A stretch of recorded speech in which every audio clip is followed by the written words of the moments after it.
안녕하세요. 이행래입니다. 자, 몇 가지 잠깐 얘기를 하고 수업을 진행을 할게요.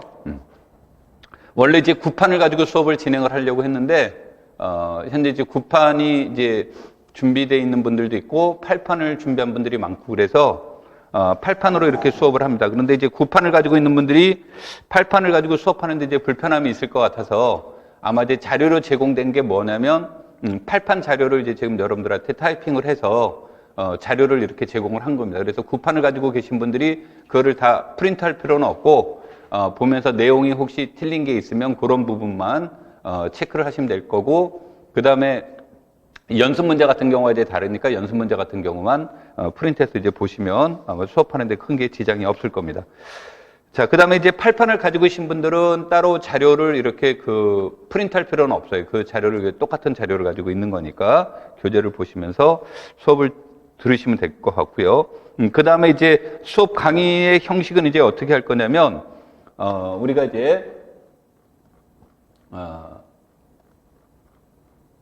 보면, 목차를 보시면, 군론이 이렇게 있으면, 군론에 대한 내용들이 끝이 나게 되면,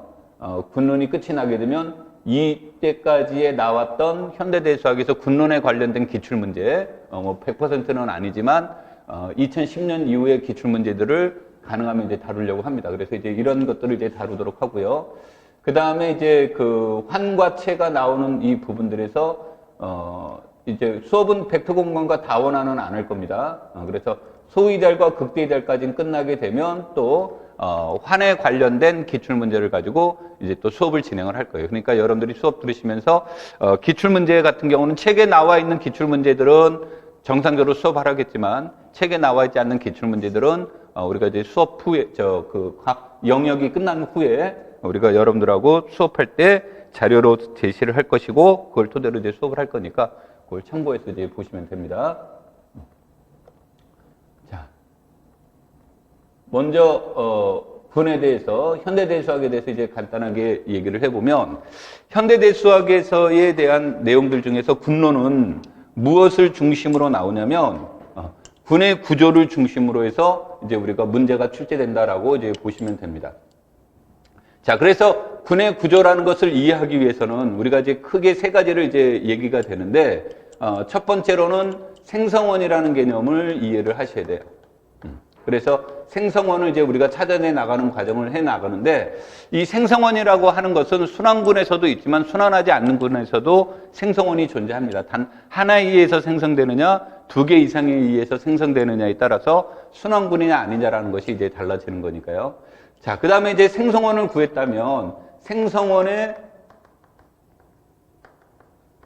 윗수를 구하는 것이 이제 중요한 것이 됩니다. 그래서 생성원의 윗수는 무엇인지를 이제 체크해 보는 거고, 세 번째로는 생성원들 사이의 관계. 그러니까 순환군이면 뭐 그 관계를 굳이 따질 필요 없겠지만, 생성원들 사이의 관계를 보는 겁니다. 그래서 이런 것이 우리는 이제 군의 구조를 결정해 나가는 겁니다.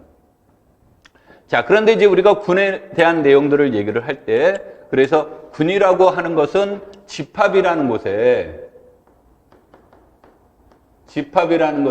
이항연산이라는 개념을 도입하게 되는 겁니다. 그래서 이때 이항연산에 대한 개념이 무엇인지를 보고, 그 다음에 이제 군에 대한 개념을 보는데, 군과 모노이드의 관계, 그러면 이것은 여권의 문제가 이제 차이점이 있겠죠. 그 다음에 부분 공간 순환군, 그 다음에 원소의 밑수, 이런 것들을 이제 얘기가 되는 것이 기본적인 틀이라고 한다면, 그럼 그 다음부터 이제 무엇에 대한 내용들을 얘기를 해볼 거냐면, 이 군으로부터 기존에 있는 두 개의 군이 주어졌을 때 이 두 개의 군이 과연 같은 구조를 지니고 있는 건지 다른 구조를 지니고 있는지를 알아보는 것이 이제 동형정리예요. 그럼 동형정리가 주어지면 그럼 구조가 같다라고 한다라는 것은 여기서 말한 것들을 얘기를 해주는 건데, 그러면 이런 것들만 얘기를 해주는 것이 아니라 이런 것들 사이에서 구조를 조금 더 구체적으로 알아보자. 그래서 그것에 관련된 내용이 이제 바로 대응정리라는 개념이에요. 그리고 이런 것들을 이제 토대로 해서 이제 우리가 군이라는 구조를 체크를 해본다면, 그 다음에 이제 우리가 또 하나를 얘기해 볼 수 있는 것은 기존에 가지고 있던 군으로부터 새로운 군을 만드는 방법을 얘기를 해보는 거예요. 군을 만드는 방법. 그래서 군을 만드는 방법을 체크를 해보는데 이 군을 만드는 방법은 우리가 이제 크게 두 가지 관점에서 여기서 접근을 합니다. 그래서 군을 만드는 방법이 크게 두 가지 관점에서 접근하는데 하나는 잉여군이라는 개념으로 군이라는 군을 만들어 보는 거예요. 잉여군이라는 것을. 그래서 잉여군이라는 것을 만들기 위해서 필요한 내용들이 바로 부분군 가지고는 안 되고 정규 부분군이라는 개념이 도입이 돼요. 그래서 정규 부분군이 주어지니까 이제 우리가 보면서 자연스럽게 이둘 사이의 관계가 얘기가 돼야 되겠죠. 그 다음에 또 하나의 문제는 군을 만들기 위해서 얘기되는 것이 바로 군과 군을 결합시키는 거예요. 이게 이제 일명 군의 외적이다라고 표현을 해 나가는 겁니다. 그래서 군의 외적이라는 것을 얘기를 해주는 거고, 나중에 보시면 군의 내적이라는 것은 정규 부분군이라는 걸 가지고 군을 분할은 아닌데 군을 이렇게 이제 쪼개는 방법이 주어진다면, 그래서 이거는 군의 구조를 이해하는 데는 이제 효과적인 방법이 되는 건데, 결과론적으로 보면 어떤 하나의 틀 안에는 외적과 내적의 개념이 같아요. 외적과 내적의 개념이 같기 때문에 이제 필요에 따라서 외적의 문제를 내적의 문제로 바꿀 수도 있고 내적의 문제를 외적의 문제로 바꿔서 얘기해 볼 수가 있는 겁니다. 자, 그 다음에 또 하나의 이제 형태는 이제 이런 거고, 군의 그 형식을 보면 우리가 이제 군이라는 것은 집합과 이학연산이라는 개념을 이제 제시를 했는데, 이 집합을 무엇들로 얘기해 볼 수 있냐면 자기 자신에서 자기 자신으로 가는 함수들로 생각해 볼 수 있습니다. 그래서 이제 자기 자신에서 자기 자신으로 가는 동형 사상을 가지고 하나의 군을 만드는 방법을 이제 우리가 자기 동형군이라는 모델을 생각해 볼 수 있는 겁니다. 그래서 이게 이제 기본적인 틀이라고 한다면, 케일리라는 사람이 이제 무슨 얘기를 했냐면, 모든 유한군은 대칭군의 부분군과 동형적이 되는 대칭군의 부분군이 존재한다라는 얘기가 나와요.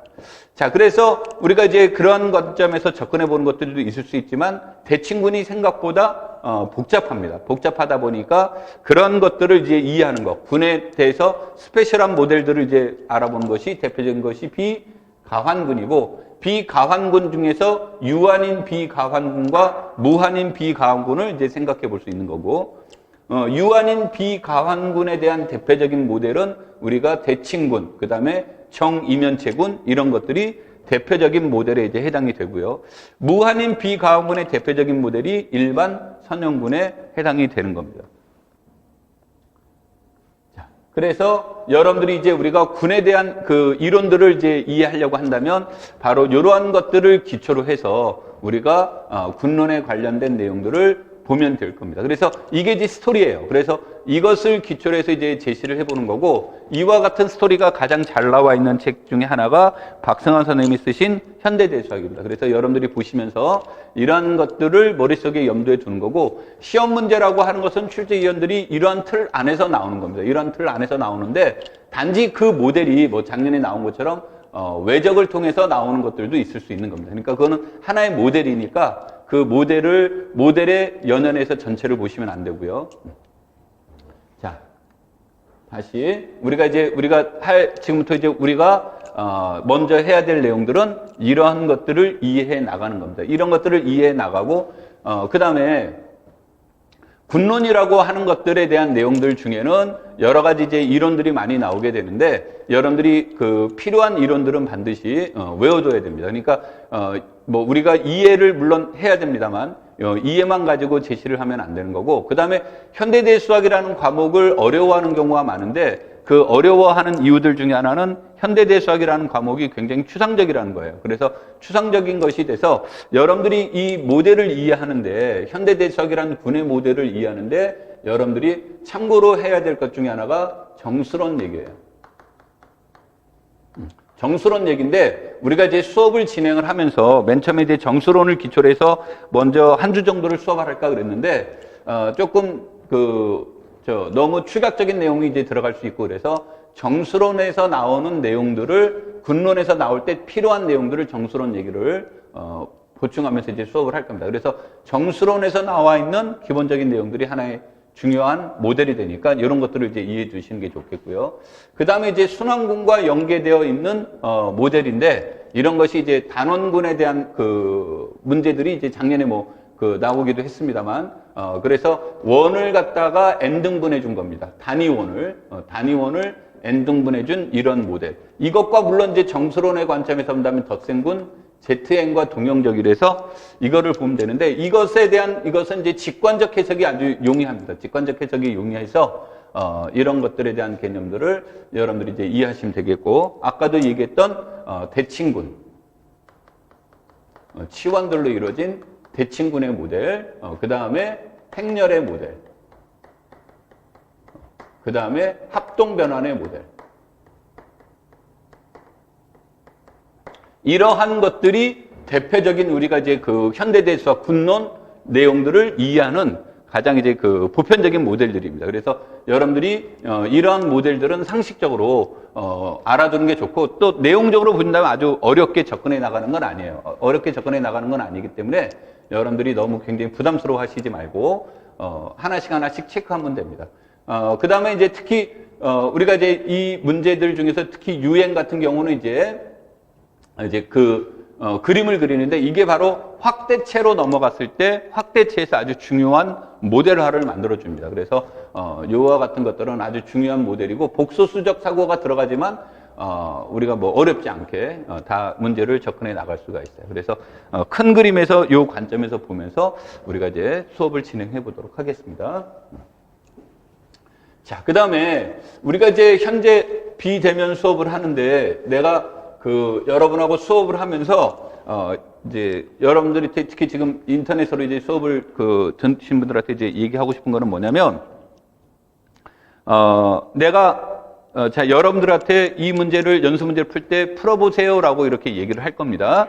풀어보세요라고 얘기를 하면, 바로 이제 풀어보시라고 하고 내가 아마 이제 문제를 해결을 해 나갈 텐데, 인터넷으로 들으실 때는 풀어보세요라고 하면은 거기서 멈춤을 하시고, 본인 스스로 실제로 연습장에다 풀어보시고, 또 수업을 다 풀어본 다음에 연결해서 수업을 들으면, 아마 공부하는 데 도움이 될 겁니다. 그러니까 일방적으로 이렇게 수업을 듣는다가 아니라 연습 문제 같은 경우는 여러분들이 한번 해결해 나가면서 이렇게 보시면 될 거예요.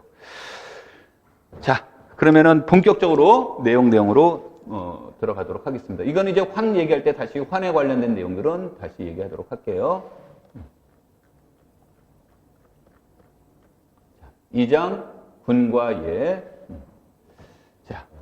G를 공집합이 아닌 집합이라고 할 때 이항연산을 이제 define 해주는 건데 공집합이면 함수를 정해줄 수 없기 때문에 여러분들이 반드시 공집합이 아니라는 것을 꼭 체크를 하셔야 됩니다. 항상 문제 푸실 때요. 이걸 꼭 체크를 하셔야 되고 이항연산이라는 것은 G by G에서 G로 가는 거예요. 이게 중요한 겁니다. G by G에서 가는 함수 도트를 우리는 이항연산이다라고 얘기를 합니다. 그러면 함수가 잘 정의되려면 두 가지 조건이 만족이 돼야 되겠죠. 두 가지 조건이 만족이 돼야 되는데 하나는 뭐냐면 임의성, 즉 여기에 있는 함수 값들은 반드시 이 안에 들어가야 되는 임의성과 일가성, 즉 정역에 있는 원소는 공역에 단 몇 개로만 대응된다? 하나로만 대응되는 형태를 얘기를 해 나갑니다. 자, 특히 이때 임의성, A, B의 상을 우리가 A 도 B라고 한다면 얘는 반드시 G에 들어가야 됩니다라는 것이 체크가 돼야 되는데 이때 우리는 이것을 닫혀있다라는 말로 재표현을 합니다. 그래서 여러분들이 이제 보통 우리가 책을 보시면 이항연산에 대해서 잘 정의되어 있다 그러면 저자들이 대체로 이 부분만 체크를 합니다. A 도 B가 G에 들어갑니다라고 이거 체크만 하는데 만약에 시험 문제 나왔을 때 이항연산이 잘 정의되어 있음을 보이쇼라고 물어본다면 두 가지를 체크를 해야 되는 겁니다. 아까도 말한 이거 첫 번째 임의성, 이것도 체크를 해야 되고 또 하나는 일가성도 체크를 해야 돼요.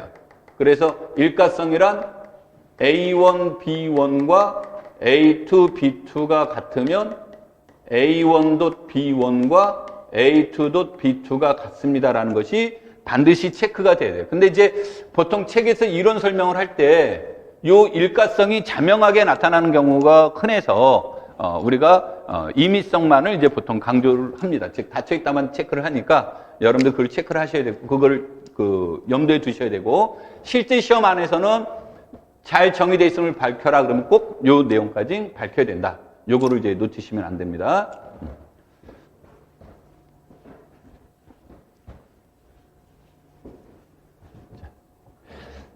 군에 대해서 이제 얘기를 하면, 공집합이 아닌 G가 이양연산에 대해서 정의되어 있을 때, 다음 G1, G2, G3를 만족하면 우리는 G를 군이라고 한다라고 얘기를 하는데, 첫 번째 결합법칙이 성립되는 경우를 얘기를 합니다. 첫 번째 결합법칙이 성립돼야 되는데, 여기까지 성립이 된다라고 얘기를 하면 우리는 G를 무엇이라고 얘기를 하냐면 반군이다라고 이렇게 얘기를 합니다. 세마이 그룹이라는 말로 표현되겠죠. 반군이다라고 이렇게 얘기를 하고, 그 다음에 이가 항등원이라고 얘기하는 것은 무엇을 얘기를 하는 거냐면, 여러분들이 이거를 표현할 때 이 표현은 잘못된 표기예요. 임의의 원소 G에 대해서 적당한 원소 E가 존재를 해서 A.E는 E.A는 이런 것을 만족합니다라고 얘기를 하면 마치 이 문장이 뭐가 되냐면 요 G에 대응하는 E를 찾아내는 방법이에요. 그래서 여러분들이 이 문제를 풀 때 요거는 이제 잘못된 표기 방법이기 때문에 여러분들이 요거는 이제 그 E를 항등원입니다라는 말을 하려면 요 표기를 쓰면 안 됩니다. 이건 잘못된 표기예요. 그래서 뭐 기후로 표현합니다. 그러면은 E라는 원소가 존재하는데 어떤 관계를 만족하냐면 군 G 속에 있는 모든 원소에 대해서 A.E는 E.A는 이렇게 됩니다라는 말이 나와야 이게 옳은 표현입니다. 그래서 표현 방법에서 이걸 꼭 유의를 하셔야 되고요. 그래서 이런 관계를 만족하면 E를 우리는 이제 항등원이라고 얘기를 하고요. 이제 뒤에서 다시 나오겠습니다만 항등원이 존재하면 유일하게 존재합니다. 그래서 우리는 G1, G2를 만족한다 그러면 이때 우리는 G를 무엇이라고 얘기를 하냐면 모노이드입니다라고 얘기를 합니다. 그 다음에 이제 세 번째, 각 원소 A에 대해서 요와 같은 관계를 만족하는 X가 존재하면 우리는 이것을 X를 A의 여건입니다라는 말로 표현을 씁니다. 이때 A의 여건이라고 얘기하고 그때 G를 군이라고 하는 거죠. 그래서 이 표기는 어떤 표기가 됩니까? 그러면 각 X에 대해서 이렇게 표현하셔도 되고 임의의 X에 대해서 E에 대응하는 적당한 임의의 A에 대해서 여기 A에 대응하는 적당한 원소 X가 존재를 해서 A.X가 2가 되고 X.A가 2가 되는 이런 것이 존재합니다라는 표기가 되는 겁니다. 그러면은 이때 이것도 이 X가 뒤에 가서 이제 다시 나오겠지만 여건이 존재하면 유일하게 존재합니다. 유일하게 존재하고 그래서 이제 이것을 우리는 A의 인버스 이렇게 이제 표현을 쓰게 될 겁니다. 그래서 G1, G2, G3를 만족할 때 우리는 G를 군이다라고 이렇게 명명하는 겁니다.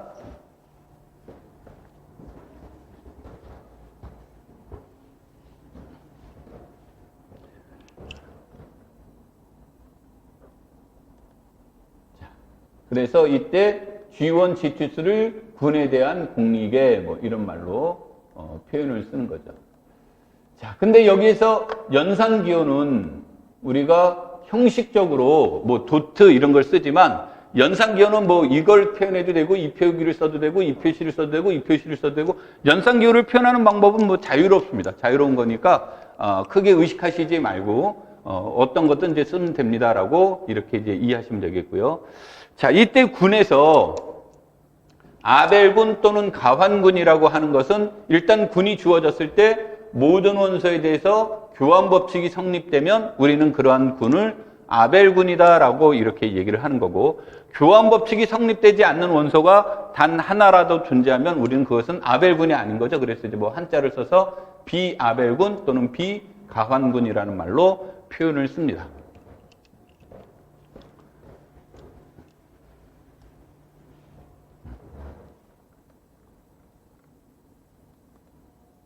자, 그 다음에 여기에서 이제 우리가 하나만 체킹하고 넘어갈게요.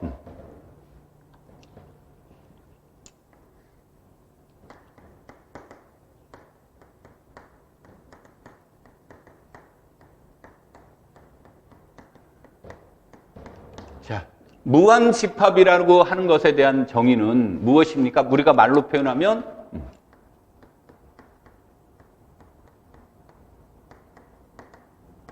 A의 진 부분 집합이 존재하는데 어떻게 되는 거? A와 B가 대등한 집합. 이것을 우리가 이제 농도라는 말을 이렇게 기호로 표현한다면 농도가 같은 진 부분 집합이 존재하면 우리는 그러한 A를 무한집합이라고 한다. 그래서 뭐 대표적인 예로 뭐가 있겠습니까? 자연수 같은 경우를 이제 예를 들 수 있겠죠. 그래서 함수를 어떻게 보내주냐면 자연수에서 2를 제외한 자연수. 그러면 얘를 이렇게 주어지면 이때 자연수에서 2를 제외한 것은 분명히 자연수의 진 부분 집합에 해당이 되겠죠. 이것에 대해서 fn을 n 플러스 1로 디파인을 해주면 이때 f는 1대1 대응이 되겠죠. 그래서 농도가 같다는 얘기죠. 농도가 같으니까 자연수는 무한집합입니다라고 이렇게 얘기를 합니다.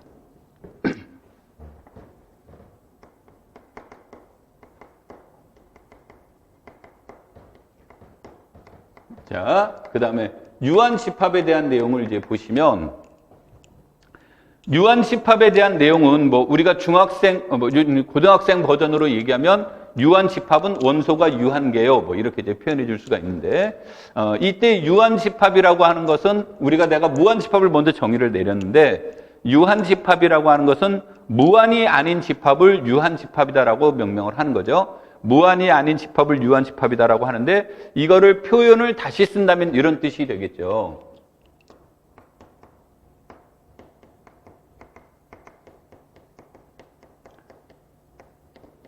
농도가 같은 부분 집합이 존재한다면 그러한 집합은 자기 자신밖에 없다. 그래서 이제 아주 유한집합이라는 뜻으로 이렇게 씁니다. 자, 유한집합의 뜻이 이런 뜻인데 그럼 우리가 G가 유한군 그러면 G가 유한군이라는 얘기는 집합으로서 G가 유한집합이고 그러면서 얘가 군이 된다는 뜻이에요. 유한군이라는 말 속엔 왜 이 말을 강조하냐면 우리가 군이 되려면 내가 맨 처음 시작할 때 군이 되려면 군 G는 절대 무슨 집합이 아니라고 그랬어요.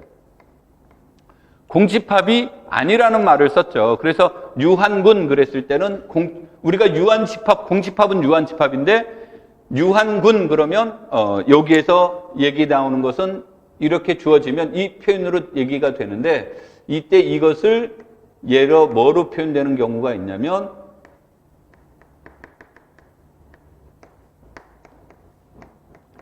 이렇게 놓는 경우가 있어요. 그래서 여러분들이 이제 유한군이라는 말 속에는 이러한 표기가 가능하다. 일반적으로 유한집합은 이 표기가 불가능합니다. 왜 유한집합은 저 표기가 불가능하냐면 앞에서도 얘기했듯이 공집합은 유한집합일 수 있죠. 그럼 공집합의 원소가 있다는 것 표현 자체가 모순이기 때문에 안 되는 겁니다. 그런데 유한군 그러면 공집합은 절대 아니라는 거죠. 공집합은 절대 아니기 때문에 이 표기가 됩니다. 자, 그런데 이제 우리가 보통 유한이라는 말이 나오게 되면, 유한군이라는 말이 나오게 되면 보통 이 표기를 이제 많이 이용해야 되는데 대수에서 유한군 나오면 이런 표기도 사용하지만 여러분들이 절대 잊어버리시면 안 되는 것이 농도가 같은 부분 집합은 무엇밖에 없다? 자기 자신밖에 없다라는 사실을 반드시 인지하고 계셔야 돼요. 그래서 이 표기가 문제 푸는데 아주 유용하게 이용이 됩니다. 자, 그래서 이쪽으로 와보죠. 그래서 우리가 군 G가 주어졌을 때 무한집합인 군을 우리는 무한군 이렇게 표현하고요. 무한집합일 때 무한은 여기가 표현이 잘못됐습니다. 이건 오타네요. 이거는 고치십시오. 책은 아마 정상적일 때 내가 타자를 아마 잘못 쳤을 겁니다. G가 유한집합일 때 이 군을 우리가 유한군이라고 하고 특히 유한군에 대한 윗수를 이런 표시로 하고 n이라고 하자. 그러면은 이때 이 말은 윗수라는 말 속에는 집합의 윗수는 G의 농도를 지칭합니다. 즉, 뭐 우리가 고등학생 버전으로 얘기하면 원소의 개수가 뜻하겠죠. 그래서 이것을 G의 윗수다라고 얘기를 합니다. 자, 우리가 이제 뭐 책에서 곱셈에 관한데, 아까도 얘기했던 이항연산이라는 표기는 중요한 말이 아니다 그런데, 곱셈에 대한 곱셈군이다라고 얘기를 하면, 그때 우리는 항등원을 2 또는 숫자 1로 이렇게 이제 표현하고요. 그리고 덧셈군 그러면 항상 덧셈군 속에는 덧셈에 대한 교환 법칙이 성립됩니다. 그리고 그때 우리는 통상적으로 덧셈군의 항등원을 0으로 표시를 합니다. 뭐 우리가 그 일반적인 수에 대한 개념을 머릿속에 그리시면서 얘기를 하면 됩니다.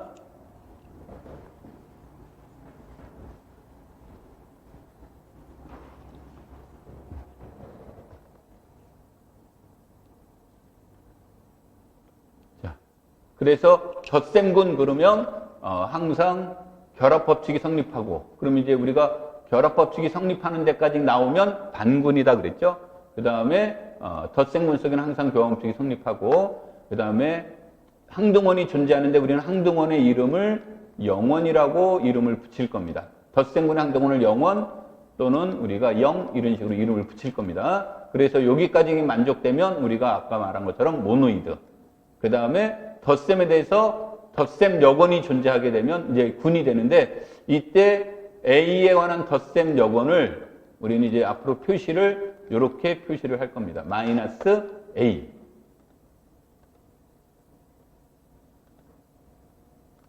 이렇게 마이너스 A로 표시를 할 테니까 참고로 해서 여러분들이 보시면 돼요.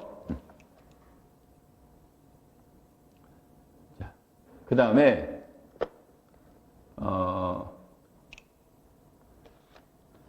여기는 지금 여기가 표기가 이게 오타가 있으니까 여기를 잠깐 체크를 해보면요.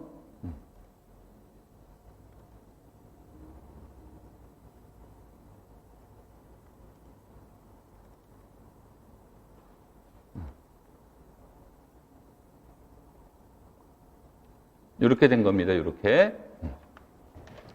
자, 그래서 여기 요 바로 표시가 빠져져 있는 거죠. A-B는 이렇게 A 플러스 마이너스 B와 같습니다라는 뜻으로 이렇게 이제 덧셈 여건에 대한 내용들을 얘기를 해 줍니다.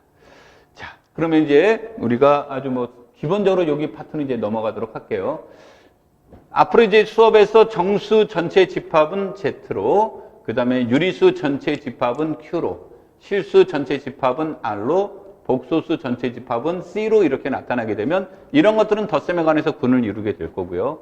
그 다음에 유리수에서, 실수에서, 복소수에서 0을 뺀 것을 이렇게 스타를 표현하는데, 여기서 이제 우리가 참고로 정수에서 0을 뺐다. 그러면 얘는 모노이드는 돼요. 모노이드는 되는데, 2의 여건이 요 안에 이것은 이것인데, 이 x가 1이 되는 이것인 x가 유리수에는 있는데, 그치? 2분의 1로 유리수에는 있는데 이것이 어디에는 없어요? 정수에는 없죠? 그래서 여기에서 얘네들은 덧셈군이 되는데 정수가 빠진 이유는 정수는 군이 되지 않고 모노이드까지만 됩니다라는 의미에서 이렇게 얘기가 됩니다. 그 다음에 물론 전부 다 곱셈의 교환 법칙이 성립되므로 이러한 것은 아벨군을 이룬다라고 얘기를 해나갑니다. 자, 특별한 말이 없이 이제 우리가 Zn 그러면은 n개의 성분으로 이루어져 있는 거죠. 즉 이런 표시를 한 겁니다. Z by Z.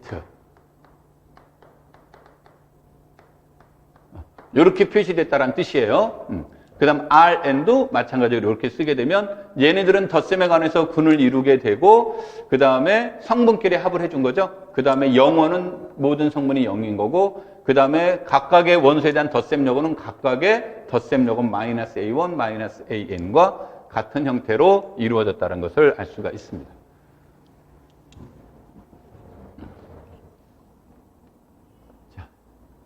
정사각행렬, 정사각행렬로 이렇게 주어져 있을 때, 이때 정사각행렬에서 우리가 영행렬이라는 것은 모든 성분이 다 0으로 이루어져 있는 거죠. 즉 여기에서 얘가 이거다라는 것에 대한 정의는 모든 I, J에 대해서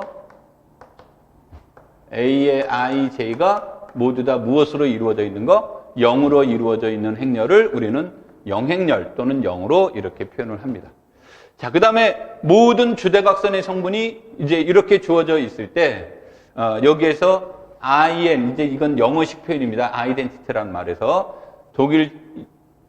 미국식 스타일 독일어를 써서 표현한 건데, 이것의 뜻은 무엇을 얘기를 하냐면, 모든 IJ에 대해서 AIJ는 I와 J가 같으면 1이고 I와 J가 다르면 0 이렇게 이제 표시를 하자 그런 얘기죠. 그래서 이런 것을 우리가 항등행렬 또는 이 항등행렬을 항등행렬이라고도 표현하기도 하고 이 표기를 그 아이덴티티라는 말에 의해서 항등행렬 또는 이것을 단위 행렬이라는 말로 표현을 쓸 겁니다. 우리가 이제 보통 수학에서 단위라는 말을 쓰게 되면 단위는 크기가 1인 것을 이제 상징적으로 표현을 하는 겁니다. 그래서 우리가 항등행렬의 디터미넌트는 1인 거죠. 그래서 항등행렬, 단위행렬인데 우리가 이제 또 단위라는 말은 곱셈의 항등원을 또 상징하는 용어가 됩니다.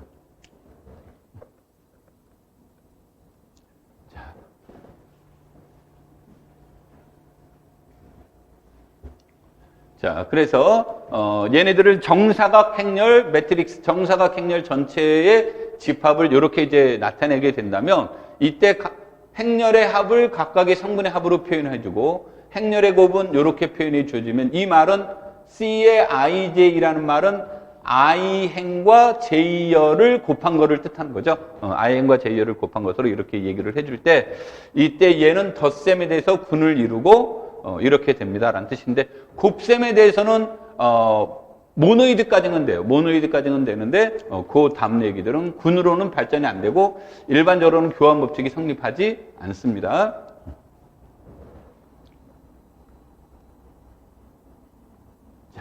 그 다음에 여기에서 이제 그 UGL2라는 말은 우리가 이제 GLN 이렇게 이제 표시를 하게 되면요. 이 말은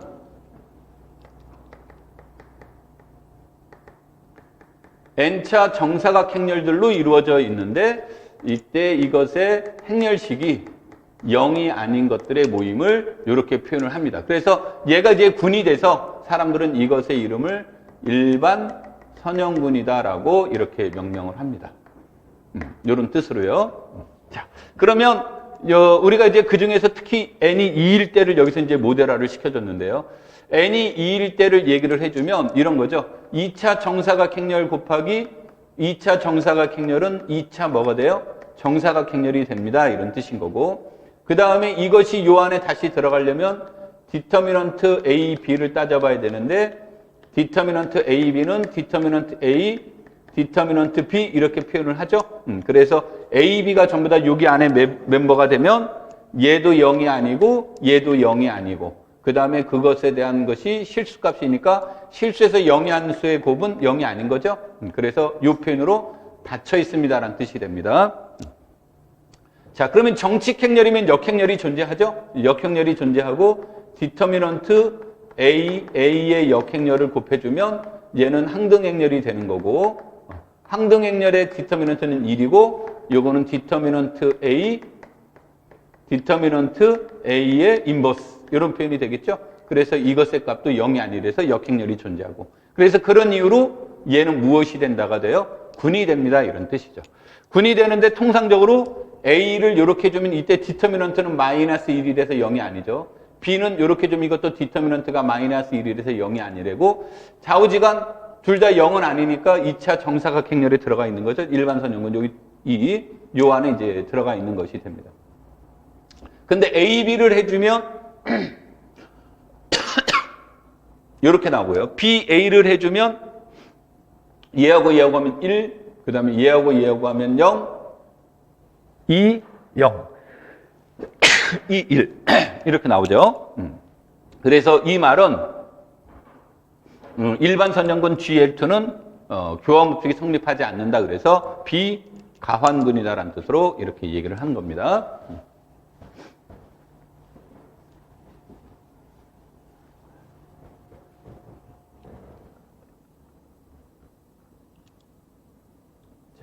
그 다음에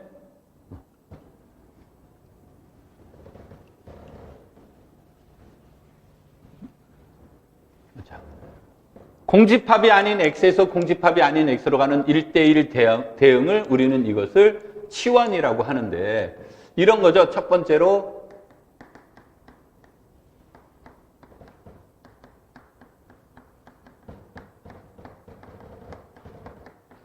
이렇게 정해주면, 얘는 이렇게 정의를 해주면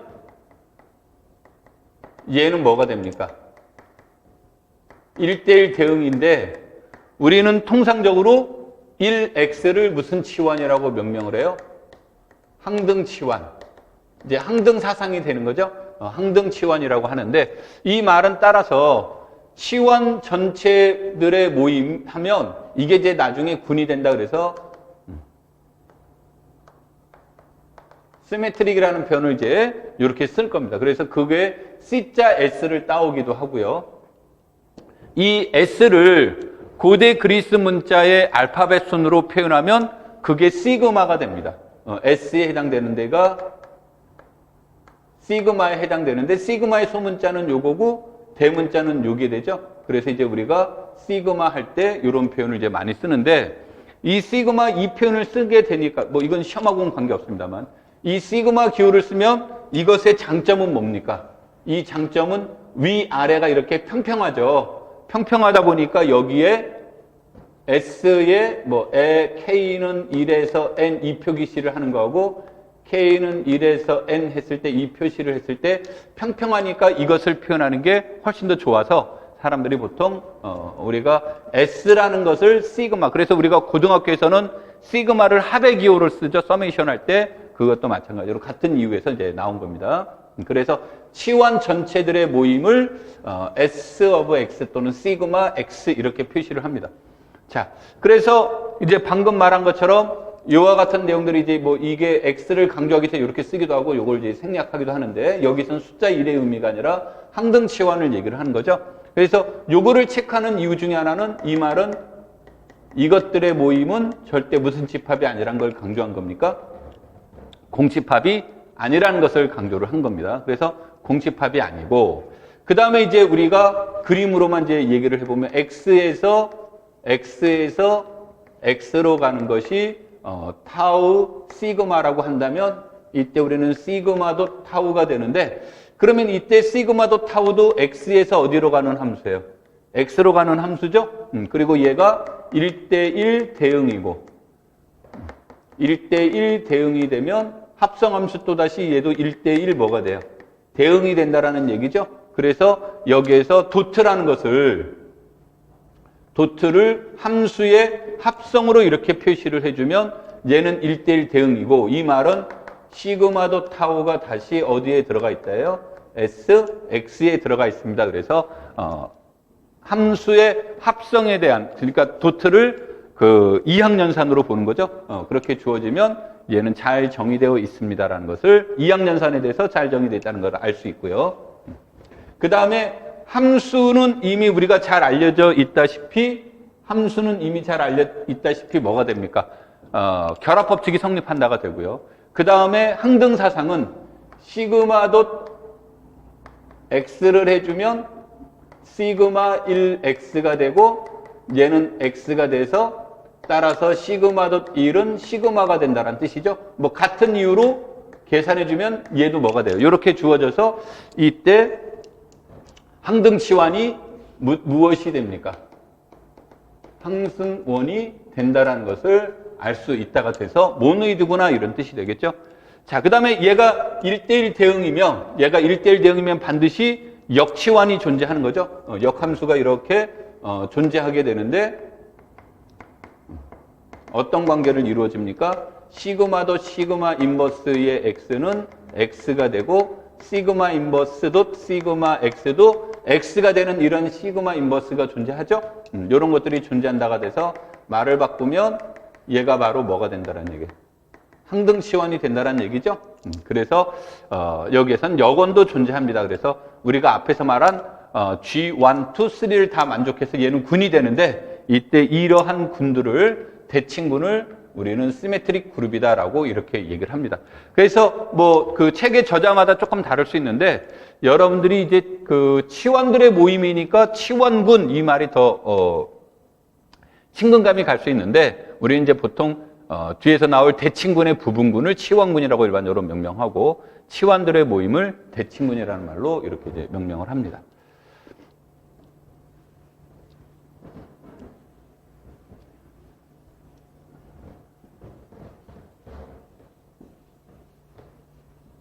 자.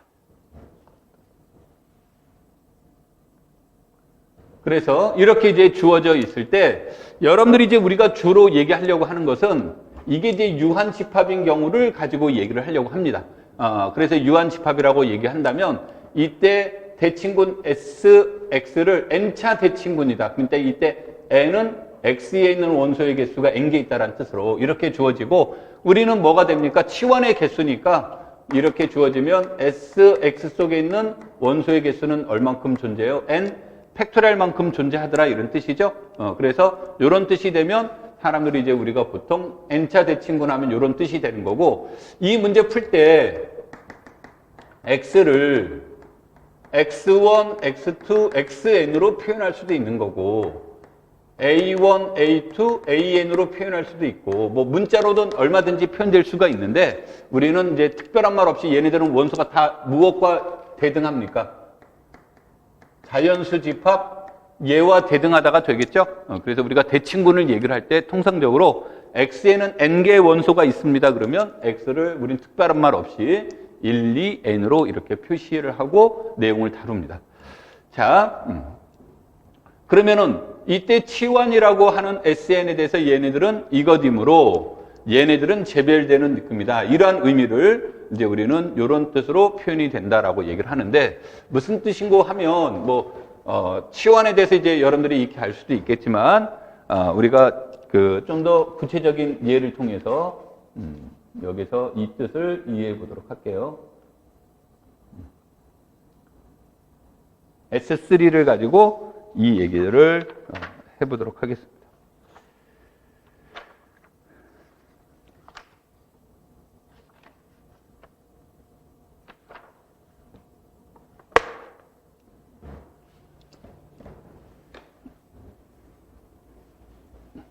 자, 이것을 가지고 얘기를 해보면 X가 1, 2, 3이다라고 이렇게 놓자라는 얘기예요. 그러면 X가 1, 2, 3에서 3으로 가는 이러한 사상들이 있겠죠. 그러면 이러한 사상들 중에서 예를 들어서 시그마라는 것이 주어져 있다. 그러면 이때 예를 들어서 이렇게 정의됐다라고 해보죠. 책에 있는 것처럼 이렇게 되어 있는 이런 시그마가 있다라고 하자야. 그러면은 이때 시그마 1은 몇으로 대응돼요? 2로. 시그마 2는 3으로. 시그마 3은 1로 대응되겠죠? 이렇게 이루어지는 거니까 얘네들은 원래 있던 숫자가 1, 2, 3인데 마치 배열이 바뀌어진 것 같다. 그래서 우리가 이제 보통 시그마라는 함수는 이렇게 정의를 해주게 되는데 이렇게 해주게 되는데 얘네들을 실제로는 시그마 1은 몇이었어요? 2, 시그마 2는 3, 시그마 3은 1 그러니까 이런 식으로 표기하자. 그래서 우리가 이제 이것은 요와 같은 표기를 사용하는 것보다는 요와 같은 표기를 사용하는 게 훨씬 더 효율적이더라. 그래서 이렇게 이제 표현을 하는 거고 또 이 말을 더 줄여봅시다라고 하는 거예요. 그래서 더 줄여보자라는 얘기 중에 하나는 뭐냐면 이런 거예요. 1은 어디로 대응됐습니까? 1은 2로 대응됐다. 그래서 이렇게 얘가 시그마 1하고 이렇게 표현을 해보자라는 얘기예요. 그 다음에 2는 어디로 대응됐어요? 3으로 대응됐으니까 2는 3으로 갔습니다. 그래서 시그마 2는 3 그런 거예요. 그 다음에 3은 어디로 대응됐어요? 1로 대응됐는데 앞에서 1이 나와버렸죠? 그럼 이렇게 닫아버려요. 그럼 닫으면 이렇게 3은 1로 대응됩니다라는 뜻으로 해서 이제 나중에 이렇게 표현을 할 겁니다. 자, 그 다음에 또 우리가 이 집합에서 보시면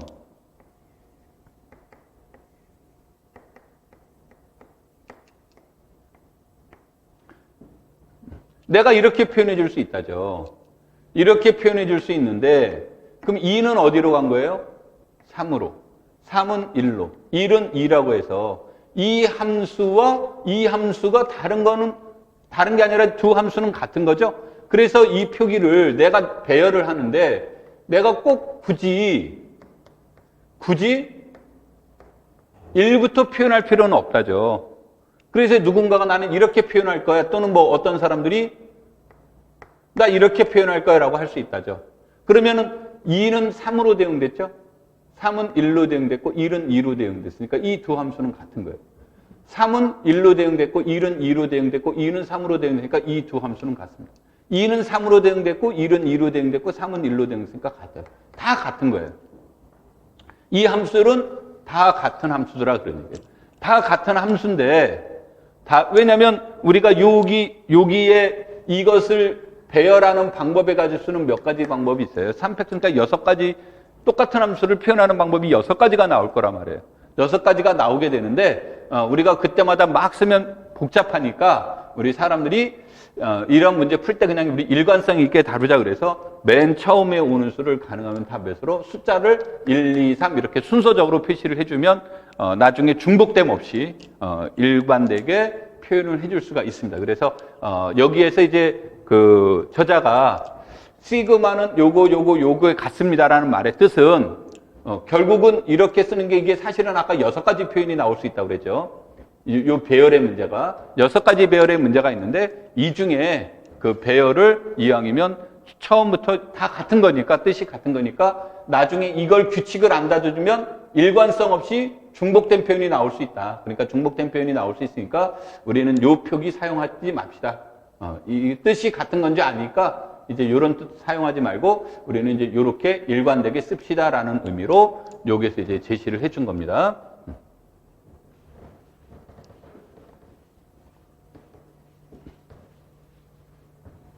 자, 그래서 이제 다시 앞으로 넘어가서 볼까요? 자, 이쪽으로 이제 넘어가서 보도록 하죠. 자, 그래서 치환이 주어지면 치환은 1:1 대응이기 때문에 치역과 이 말은 치역과 무엇이 같다요? 공역과 정의역이 모두 다 같은 거죠. 같은 것이기 때문에 얘네들은 마치 정의역 속에 있는 원소의 위치를 다시 표현해 준 것과 같다. 그래서 재별의 의미라는 말로 요와 같은 표기법을 씁시다 그런 거고 아까도 이제 뒤에서 나온 얘기를 미리 했지만 여기는 일관성 있게 1, 2n 순서대로 적어야 나중에 중복된 표현을 사용하지 않습니다라는 뜻으로 되는 거고 그 다음에 여기에는 이것의 상, 1의 상, 2의 상, n의 상을 이렇게 각각 씁시다라는 뜻의 문제입니다.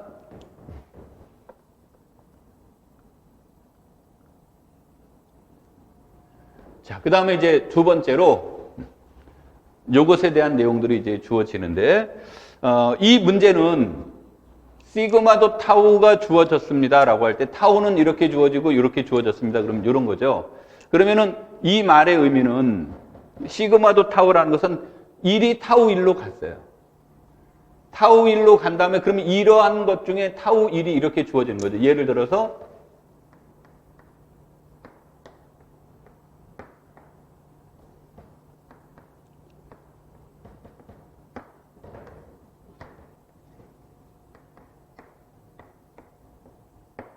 이렇게 주어졌을 때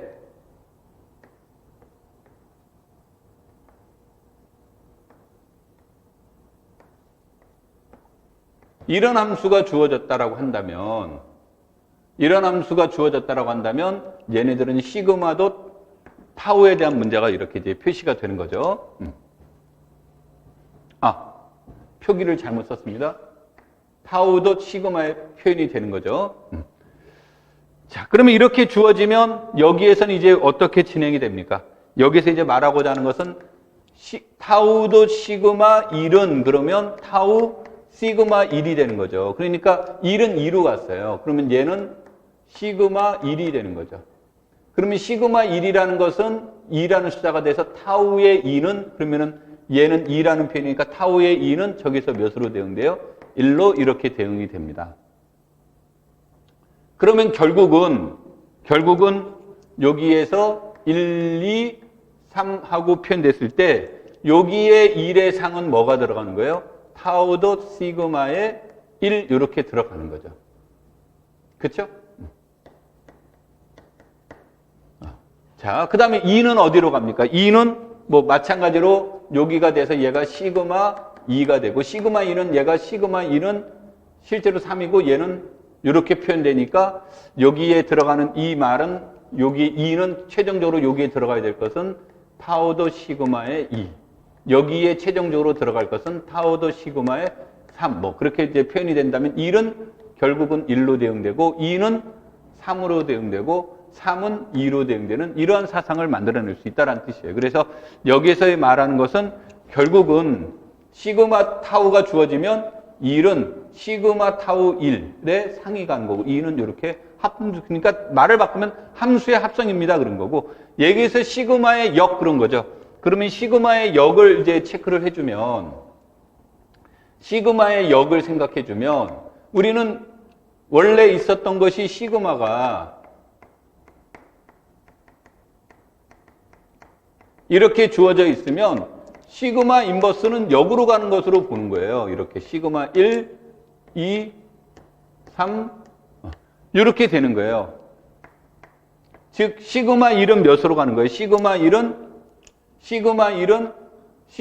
2로 갔죠. 그러면 역사상은 시그마 1은 여기가 2가 되겠죠? 2는 1로 가는 꼴이 되겠죠. 시그마 2는 3이었어요.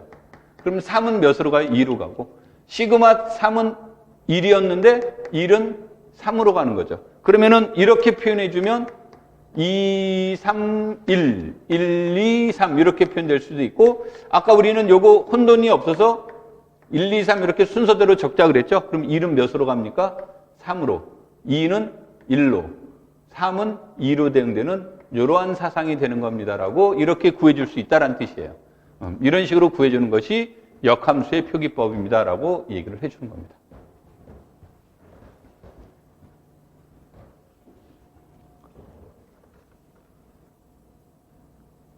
자, 그래서 3차 대칭근에서 이제 보시면 여기에 시그마 제곱이에요. 시그마 제곱은 무엇에 대한 형태로 이제 주어지냐면 이제 우리가 1, 2, 3, 1, 2, 3이라는 얘기를 해주는 거죠. 그러면 1, 2, 3, 1, 2, 3이 되면 여기가 시그마도 시그마 1이에요. 그러면은 얘가 시그마 1이죠. 시그마 1. 그러면 시그마 1은 여기에서 2였죠? 2는 어디로 대응돼요? 3으로 대응됐으니까 1은 3으로 대응됩니다. 이런 뜻이죠. 그래서 요거를 계산해 주는 방법이 이렇게 가는 거예요. 그러면 시그마 2는 그러면은 2는 3으로 갔고 3은 1로 갔으니까 최종적으로 2는 1로 대응됩니다. 시그마 3은 1로 대응됐고요. 시그마 3은 1이고 1의 상은 다시 2로 대응된 거죠. 이렇게. 그래서 3의 상은 2가 됩니다. 그래서 이런 뜻이 되는 겁니다. 그래서 여기 지금 요 표기가 잘못됐네요. 여기가 인버스 표기가 들어가야 됩니다. 내가 바쁘게 하다 보니까 오타 확인을 못했는데 여기가 이렇게 됩니다. 이렇게 해서 시그마 인버스는 이렇습니다. 이런 뜻입니다. 즉 시그마 인버스는 아까도 얘기했듯이 이런 거라고 그랬죠. 시그마 인버스는 요거가 되는데 얘네들을 순서를 바꿔보니까 1, 2, 3이 3, 1, 2가 됐죠. 그래서 1, 2, 3이 3, 1, 2가 돼서 시그마 인버스와 시그마 제곱은 같구나 이런 뜻이 되는 겁니다. 그럼 요게 같다라는 얘기니까 그러면 시그마 3승은 시그마 제곱도 시그마 인버스가 되는 거죠. 시그마가 되는 거죠. 근데 시그마 제곱이 시그마의 역함수니까 그래서 시그마 3승은 1이 되는 거구나라는 것을 알 수 있습니다. 자, 그 다음에 이제 타우를 봤더니 타우는 요거예요. 타우는 요게 되니까 얘가 타우 2, 얘가 타우 3, 얘가 타우 1이죠. 그러면은 요 내용에서 타우의 인버스는 뭡니까? 이렇게 주면 타우 1, 타우 2, 타우 3, 1, 2, 3 이렇게 썼는데 얘는 이제 했더니 1, 3, 2였고 이렇게 된다죠. 그럼 요거는 다시 표현해주면 2, 3에 미치니까 2는 3으로 대응됐고 3은 2로 대응돼서 타우의 인버스는 타우가 돼버리는 꼴이 나오죠. 그래서 타우도 타우로 했더니 이렇게 되더라. 즉 타우의 인버스는 타우가 된다는 것을 알 수 있고요. 이와 같은 방법으로 시그마도 타우, 타우도 시그마를 해줬더니 여기에서 봤더니 얘네들은 무엇이 성립하지 않아요. 교환 법칙이 성립하지 않는다는 것을 알 수 있죠. 즉 1의 상은 2인데 여기서는 1의 상은 3이라서 요거와 요게 다르니까 이렇게 나온다는 것을 알 수 있습니다. 그래서 여기에서 n이 3 이상일 때 대칭군은 비아벨군이 되는데, 자, 여기까지만 잠깐 이걸 지우고 다시 표시해 볼게요. 자, 이 책에서는 저자는 거기까지는 안 갔는데요. 그럼 우리 3차 대칭군 속에 원소가 몇 개 있었습니까? 3차 대칭군 속에는 원소가 6개가 있는데 1, 시그마 제곱, 1, 시그마, 그 다음에 요게 우리 시그마 제곱이 나왔어요. 그 다음에 타우, 그 다음에 요거를 봤더니 시그마도 타우가, 요게 시그마도 타우가 나왔고요. 그 다음에 얘가 타우도 시그마가 나왔어요. 다 다르죠? 그러니까 여기 있는 6개는 1, 시그마 제곱, 타우도 시그마도 타우, 이렇게 6개로 이루어져 있습니다. 우리 아까 3차 대칭군은 6개라고 그랬으니까 이렇게 표시가 되겠죠. 그래서 이제 나중에 얘네들을 표시할 때 하나로는 얘네들을 어떤 것도 만들 수 없어요. 2개로 만드는데 시그마와 타우에 의해서 만들어졌습니다. 시그마는 아까 우리가 계산했듯이 항등시환이 나왔고 타우는 이렇게 나왔어요. 시그마도 타우와 타우도 시그마는 같지 않습니다. 그래서 이렇게 표현이 됩니다. 이게 이제 아까 우리가 군의 구조를 얘기를 할 때 첫 번째 모델인 거죠. 자, 그런데 이렇게 놓게 되면 이제 우리가 나중에 문제 푸는데 아주 이제, 그럼 이건 비가환이구나라는 것에서 멈춰버립니다. 근데 문제 해결을 하려고 하는 과정 안에서 봤더니 이때 시그마 제곱, 시그마 이렇게 이제 주어지니까 이때 타우도 시그마 제곱을 해줘 보자요.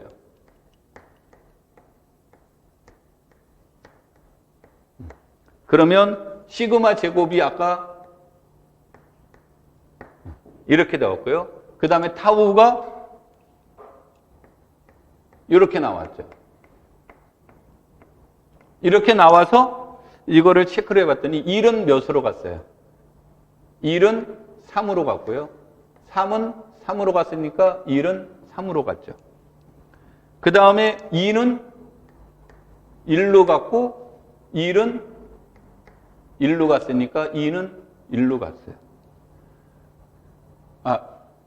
2는 1로 갔고 1은 1로 갔고 1은 3으로, 3은 3으로. 그 다음에 3은 몇으로 갔습니까? 여기가 뭐가 잘못됐나? 시그마 제곱이 1, 2, 3, 3, 1, 2.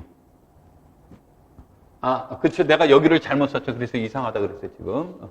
타우가 여기 아니라 아까 타우가 1은 1로 갔고 2는 3으로 갔고 3은 2로 갔죠. 이렇게 잘못됐죠, 내가. 그래서 1은 3으로 가서 3은 3으로 갔으니까 이렇게 3으로 갔습니다.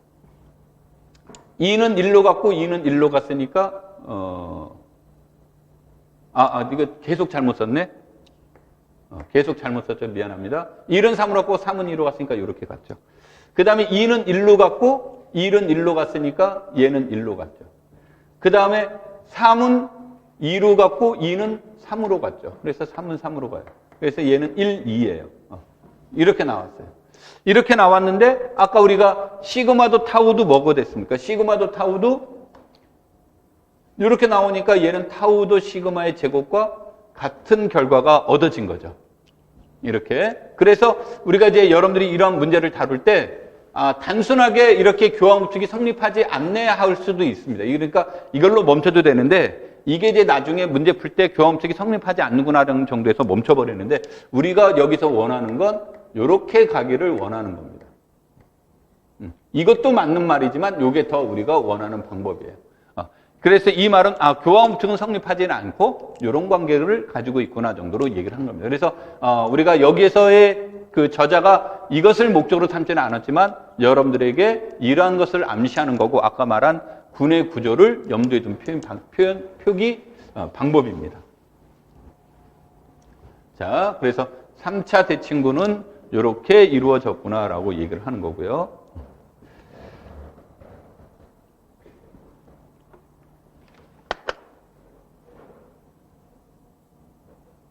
자, n이 3 이상일 때 일반적으로 아벨군이 아니다라고 얘기를 했는데 n이 3 이상일 때 시그마는 이렇게 저렇게 하셔도 되고 이제 우리가 무엇을 가지고도 이제 얘기를 해줄 수 있냐면 제일 쉬운 방법이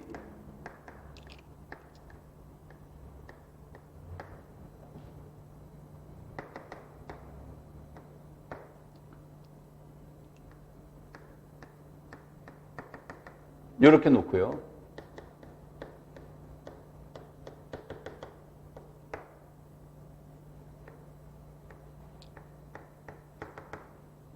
이렇게 놓아보자요. 그러면 이제 여기에서 보시면 이 둘의 공통점은 전부 다 4 이상은 전부 다 뭐로 가요? 자기 자신으로 간다는 걸 알 수 있죠. 그래서 여기서 시그마도 타우를 해주면 뭐가 됩니까? 그러면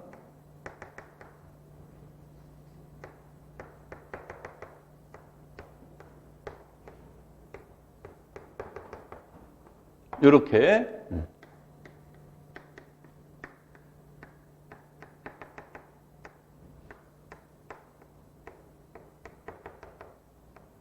이렇게 주어졌을 때 여기에서 시그마도 타우에 대한 내용이 주어지니까 그러면 여기에서 그 타우는 무엇이 됩니까? 여기서 타우는 이렇게 주어졌죠?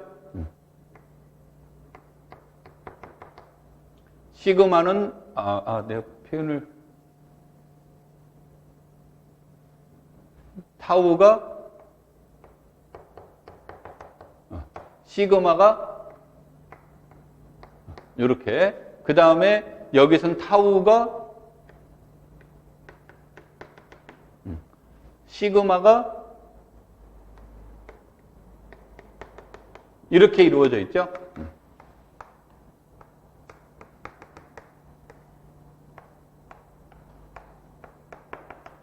이렇게 이루어져 있는데 4부터는 전부 다 항등적으로 갔으니까 얘네들은 이제 문제가 안 되는 거고요.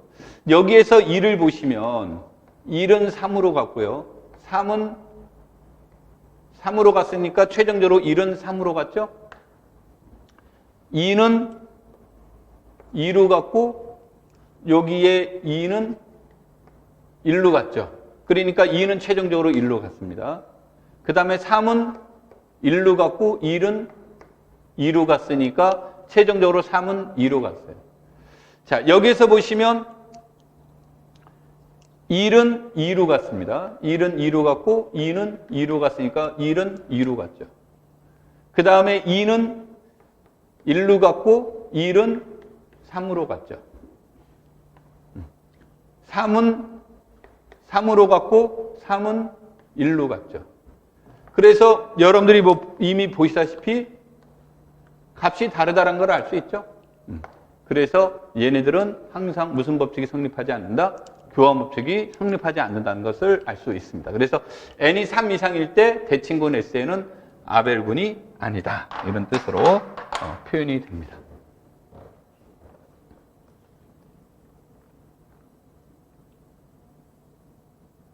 연습 문제 내용으로 가서 보도록 하겠습니다. 덧셈군에서 X1, X2에 대해서 이제 얘기를 해보자 그러는데, 요거는 여러분들이 그냥 어렵지 않으니까 여기에서 생략을 하도록 하겠습니다. 자, 3번 문제로 이제 넘어가서 보도록 하죠. 자, 한번 풀어보세요. 수업 이거 멈춤하고 한번 풀어보도록 하십시오.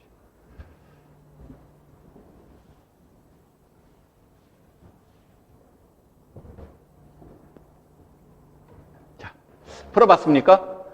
우리가 이제 m이 2일 때, m이 2일 때 얘네들은 곱셈에 대해서 교환법칙이 성립하지 않습니다라고 얘기를 했는데,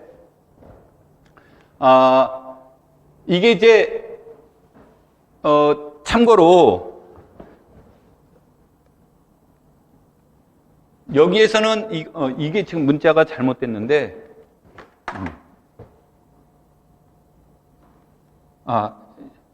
여기 문자가 잘못된 게 아니라 자, 여기 됐죠. n이 2 이상부터가 맞죠.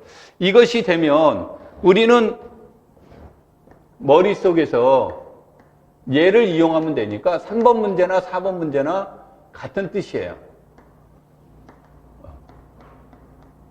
되는데, 그래서 이것은 이제 수학적 귀납법을 이용해서 문제를 이제 다루게 됩니다. 그래서 수학적 귀납법을 이용해서 이제 다루게 되는데, 우리가 여기에서 A의 2를 우리가 앞에서 나왔던 모델이 기억을 못하니까 한번 체크를 해보죠. 이런 게 있었죠. A의 이거를 1110, B의 2를 0111 이렇게 이제 여기서 이제 놓자라는 얘기예요.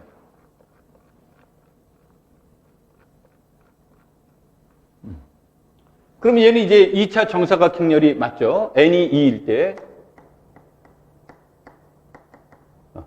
이렇게 이제 놓는 거죠. 이렇게 놓게 되면 우리가 여기에서 A2, B2와 B2, A2는 같지 않다는 걸 알 수 있죠. 그 다음에 이제 여러분들이 이해를 돕기 위해서 한 번만 더 해볼게요. 이제 일반적으로는 이렇게 안 가도 됩니다. A의 3은 A2, B의 3은 B2, 이렇게 놓는다는 얘기인데, 이 말은 이런 뜻이에요. A2, 2차 정사각형렬에서 1101, 1110, 그 다음에 여기는 0, 여기에서는 이런 형태로 두라는 얘기예요. 이렇게. 그러면 여기서는 000, 이런 식이 A3라는 얘기예요. B3는 01, 11 이렇게 주어지고, 여기에서 본다면 3차 정사각형렬 이렇게 이제 표현을 하라는 얘기죠. 그러면 이때 A3, B3는 뭐가 됩니까? 라고 얘기를 하면 얘 곱하기 얘인데 여기가 0이기 때문에 얘네들은 0이에요. 그러면은 여기에 들어가는 요 첫 번째 성분은 여기에서 이 둘의 곱의 첫 번째 성분과 같은 겁니다. 그래서 1이 나오는 거고요. 아까 이제 혹시 기억을 못 하시면 다시 한번 요거를 체크를 해주면 됩니다. 그 다음에 여기에서는 두 번째는 얘와 이것의 곱인데 결국은 아까도 그랬듯이 요 세 번째 성분끼리 0이니까 이건 체크할 거 없고 얘와 얘 곱이 들어가는 거죠. 그 다음에 여기는 얘네들이 0, 0으로 돼 있고 저기도 0이 되니까 뭐 계산할 거 없이 0이 됩니다. 그 다음에 이제 이행일렬을 여기와 여기를 이렇게 이제 체크를 해주면 여기와 여기를 체크를 해주면 얘네들도 마찬가지로 똑같은 논리로 이제 가게 돼서 이런 뜻이 돼요. 그 다음에 B3, A3를 해주게 되면 얘네들도 똑같이 얘가 되고 이것들의 값은 얘가 됩니다. 즉 다시 한번 이제 요거를 얘기를 해보면 A의 n 플러스 1을 AN 1 이렇게 이제 주어져 있으면 이때 여기에 있는 요 0은 n by 1 행렬인 거고 여기에 있는 0은 1 by n 이런 행렬을 뜻하는 거예요. 그 다음에 B의 n 플러스 1은 Bn에 여기에는 0 그러면 얘는 n by 1 0 1 by n 1 이런 것을 주어진 거예요. 그렇게 주어지면 여기가 다 0으로 구성되어 있어서 an 플러스 1 곱하기 b의 n 플러스 1은 an bn의 n by 1 1 by n 1 이렇게 나타나는 거예요. 그 다음에 bn 플러스 1 an 플러스 1도 똑같은 이유로 bn an n by 1 1 by n 1 이렇게 나타나요. 그런데 여기에서 이렇게 주어지면 얘와 얘가 다르다라고 했죠. 그래서 이 전체 값은 다르게 되는 겁니다. 이게 이제 수학적 귀납법의 원리를 적용해서 이렇게 이루어지는 거고요. 그 다음에 두 번째로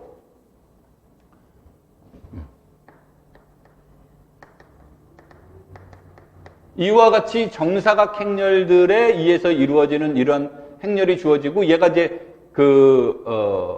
요와 같은 이제 여기가 0, 0으로 이루어진 또는 둘 중에 하나가 0이라도 상관없습니다. 이렇게 이루어지면 이런 것의 행렬식은 항상 이러한 행렬식과 같다가 돼요.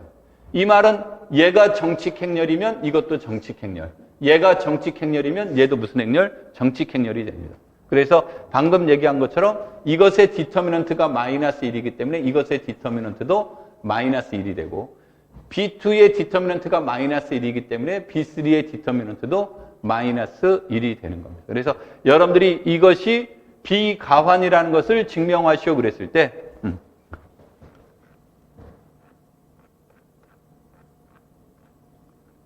얘가 비가환이라는 것을 증명할 때 바로 여기에서 나온 겁니다. 이렇게 내가 여기서는 이렇게 C, R 이렇게 표현했는데 이때 이게 안에다 집어넣으려야 되니까 너무 복잡해가지고 표현이 안 좋아서 이렇게 썼는데 여기에 표현은 이런 뜻이 된 겁니다. n by 1, 1 by n 이런 행렬이 이제 들어가는 겁니다. 이렇게 해서 얘기를 해주면 여기에서는 앞에서 말한 AN, BN, BN, AN이 0이 아니므로 같지 않으므로 얘네들도 같지 않다. 이런 뜻에 대한 내용이 돼요. 그래서 이 문제는 수학적 변화법의 원리를 이제 이용하면 되고 3번과 4번은 증명 과정이 똑같습니다. 증명 과정이 똑같고 단 차이점이 있다면 여기에서는 이런 게 있습니다라는 것을 얘기를 해줘야 되고 여기에서는 여러분들이 먼저 GL2에서 이와 같이 구체적인 거를 잡아주고 나서 그 다음부터 똑같이 계산해 주면 됩니다. 자, 5번은 여러분들이 한번 체크를 해 보시고요. 자, 좀만 쉬었다 6번부터 하도록 하겠습니다.